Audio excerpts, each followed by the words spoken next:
Hello guys, আমি guerrilla চলে আসলাম নতুন আরেকটি ব্লগ নিয়ে। আজকে যাব গাজীপুরে কাঁঠাল খেতে। কাঁঠাল আমার খুব প্রিয় ফল। এই গরমে কাঁঠাল শরীরে এসির কাজ করে। গাজীপুরের উদ্দেশ্যে রওনা দিলাম গাইস। বাসে ভালো লাগে না, ড্রাইভার একটু পর পর ব্রেক মারে, মাথা নষ্ট হয়ে যায়, তাই এইবার ট্রাকে উঠলাম। ড্রাইভার বলল বাকি রাস্তা নৌকায় চেপে যেতে হবে। আমার খুব ভয় হচ্ছে, কারণ আমি সাঁতার জানি না। কি জানি কি হয়, তবুও যেতে হবে। প্রিয় ফল কাঁঠাল বলে কথা।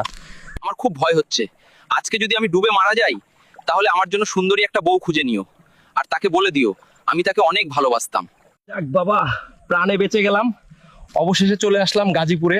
ওই যে কাঁঠালের বাগান দেখা যাচ্ছে, বিশাল বড় বড় কাঁঠাল গাছ। পাকা কাঁঠালের ঘ্রাণে চারপাশ ছড়িয়ে গেছে। একদম ফরমালিন মুক্ত গাছে পাকা কাঁঠাল, সেই স্বাদ পুরাই জোস। মনে হচ্ছে সুন্দরবনের খাঁটি মধু কেউ কাঁঠালে ভরে রেখেছে। শরীরটা চূড়াই চাঙা হয়ে গেল। আই লাভ ইউ কাঁঠাল।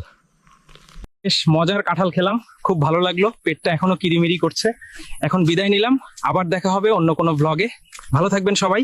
এই ভিডিওটি একটি কাল্পনিক কন্টেন্ট, সম্পূর্ণভাবে এআই এর মাধ্যমে তৈরি। এতে কোনো বাস্তব মানুষের মুখ, কণ্ঠ বা পরিচিতিকে বিকৃতি করা হয়নি।